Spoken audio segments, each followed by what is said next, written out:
Si bien en la última semana no ha habido avances, tanto en la Comisión de Asuntos Constitucionales de la Cámara de Diputados como en la última sesión ordinaria de la Cámara Baja Provincial respecto del proyecto que solicita la declaración de la necesidad de la reforma constitucional, es este el proyecto más importante que aguarda su tratamiento en nuestra legislatura. Teniendo en cuenta estas circunstancias, nosotros les consultamos al presidente de la Cámara de Diputados cuál es su postura en torno a la reforma constitucional y también respecto de la polémica que se ha generado respecto de la fecha del llamado a elecciones provinciales. Los invitamos a escuchar la palabra del diputado del Frente de Tercera Posición, Marcelo Rivera. Yo lo hemos dicho, primero la voluntad política de reforma. Y no por una cuestión que tenga que ver con posicionamientos sectarios. Creo que la reforma para la constitución de nuestra provincia es necesario. Y uno, desde el origen de la discusión, si nosotros tenemos en cuenta que nuestra reforma provincial data del 88, y la reforma de la Constitución Nacional tiene fecha 94, o sea que arrancando de esa discusión decimos que nuestra Constitución amerita una reforma y que nos permita a nosotros estar al menos a la misma altura que está la reforma de la Constitución Nacional. Y obviamente que del 94 a la fecha han pasado muchas cosas y adecuar nuestra Constitución a los tiempos que vivimos nos parece a nosotros importante y necesario, y esa vocación de reforma le hemos dicho siempre. Y acá no importa si quién lo dijo primero, quién lo dijo segundo, acá la idea es tratar de aportar para que nuestra reforma tenga esa visión integral de una reforma constitucional para las próximas 3 generaciones. Rivera, ¿cómo toma el posicionamiento del bloque Frente Cívico y Social atando el posible aprobación a lo que será la fecha de la elección? Mire, yo la verdad que si nosotros nos remitimos, lo dije en el recinto, si nosotros nos remitimos a lo que ha pasado en los últimos años, esto estamos hablando de las 3 últimas décadas, desde que se empezó a desdoblar las elecciones, en los periodos donde no se renueva gobernador y vice e intendente, nuestra Constitución ha sido violada sistemáticamente. El artículo 90 de nuestra Constitución establece sin ningún tipo de dudas cuál es la fecha de la elección en los años donde no se elige ejecutivo.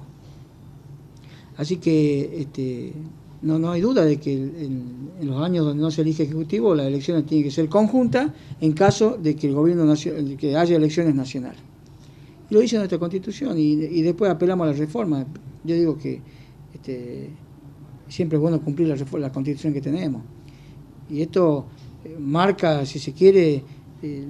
nuestra visión política de decir, empecemos a cumplir con la que tenemos, y obviamente que la reforma es importante, pero si violamos la Constitución que tenemos y nos sentamos a hablar de reforma, la verdad que es irónico eso. De acuerdo a esto, el próximo año las elecciones tendrían que ser conjuntamente con las nacionales. Si usted me dice a mí, yo lo que marca la Constitución, porque después algunos juristas dicen no, pero lo que pasa es que después en el artículo o en el capítulo del artículo 130 y pico en adelante establece que sí, que puede ser desdoblada, sí, pero ese capítulo dice cuando se elige gobernador, dice. No hay ninguna confusión. Cuando se elige el poder ejecutivo y el 50% del poder legislativo, existe la posibilidad de que se puede variar esa fecha, de que se puede hacer en forma desdoblada o conjunta. Pero cuando solamente se renueva los poderes legislativos, ya sea el poder legislativo, consejo deliberante, cuando no se elige el gobernador, vice e intendente, está clarito. Si no, yo los invito a ustedes que lean el artículo 90, no hay forma de errarle esa convocatoria, dice que se elegirán en marzo. Pero si hay elecciones nacionales, se eligen en forma conjunta y no hay forma de decir que podrá, dice que se debe elegir en forma conjunta. Teniendo en cuenta la consulta que hizo el colega, ¿cree que está bien mezclar los asuntos, la reforma constitucional, con la fecha de las elecciones?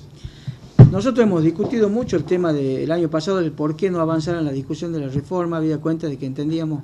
que se podían mezclar algunos intereses sectarios y que tiene que ver con intereses mezquinos que poco favor le hacen o flaco favor le hacen a la reforma, que uno esté pensando en una reforma integral y sin ningún tipo de mezquindad. Cuando mezclamos este tipo de cosas creo que es poco saludable. Nosotros debemos entender que la reforma no es para un sector político, la reforma no es para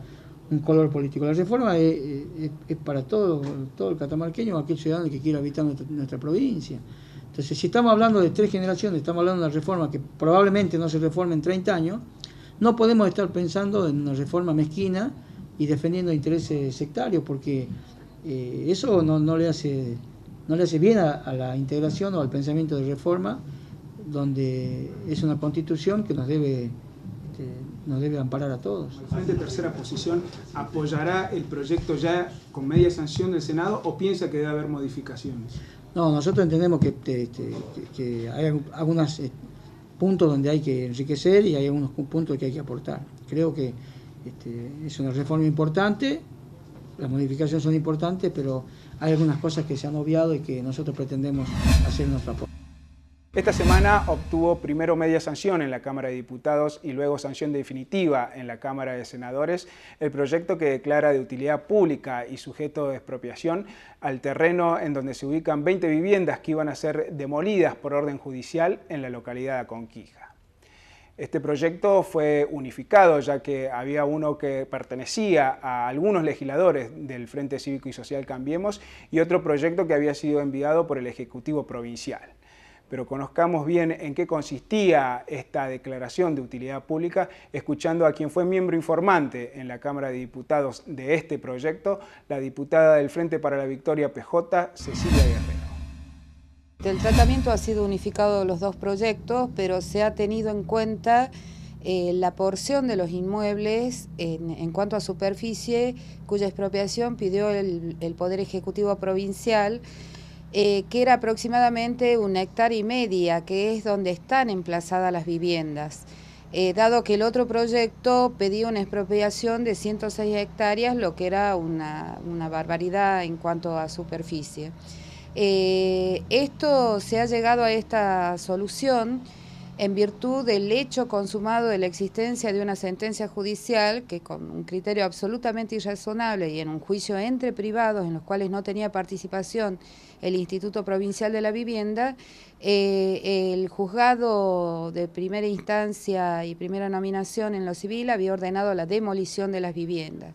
A partir de ello, que esta sentencia es del mes de junio, el Poder Ejecutivo envió el proyecto de ley y es lo que fue sancionado con media sanción, digamos, por la Cámara Baja en el día de ayer. A partir de ahí pasará al Senado y estimamos que tendrá una pronta resolución para que el Estado provincial pueda iniciar el juicio de expropiación, tomar posesión de las viviendas, poder terminarlas y entregarlas a quienes resulten adjudicatarios. Y con esto quiero hacer la salvedad que nosotros anhelamos que quienes hayan tenido responsabilidad en haber permitido la construcción de viviendas del IPB en terrenos que no eran de la empresa constructora, sean demandados en su responsabilidad por el cuantioso daño que le han ocasionado al Estado provincial. Y acá quiero aclarar que este es un problema que viene desde la gestión del Frente Cívico y Social en la época del ex gobernador Eduardo Brizuela del Moral, porque ellos certificaron el avance de obras y pagaron la mayor parte de la obra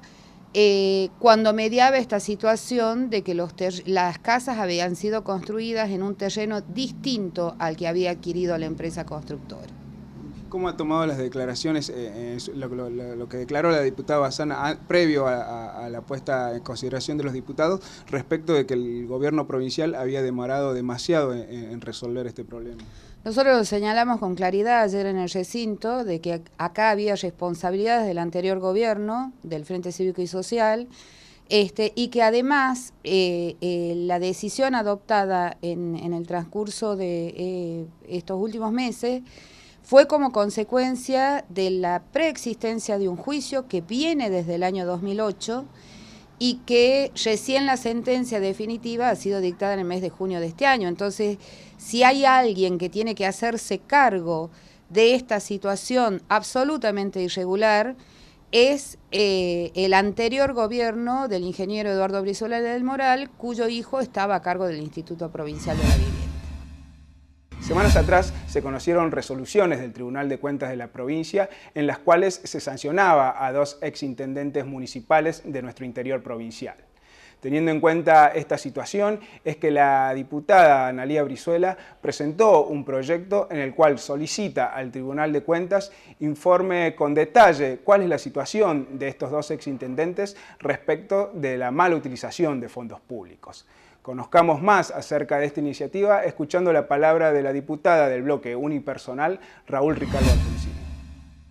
Específicamente es conocer, porque según los medios locales se acusa de malversación de los fondos públicos a dos exintendentes, uno del departamento Capayán, que es justamente el exintendente Carlos Nazar, que es de donde yo soy, oriunda de Capayán, y donde el exintendente salió a decir como que el Tribunal de Cuentas estaba equivocado en todo. Entonces, para mayor seguridad, he pedido hay un pedido al Tribunal de Cuentas para saber la situación exacta, ¿no?, de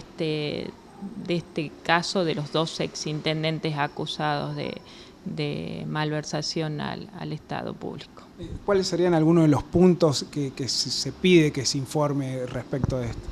Sí, más que nada, bueno, en el diario sale diciendo, uno por supuesto es 5 millones, el otro 1 millón y algo, pero sale también, salen otros funcionarios, también en el caso de Tinogasta, que tienen que hacer una devolución, y me gustaría saber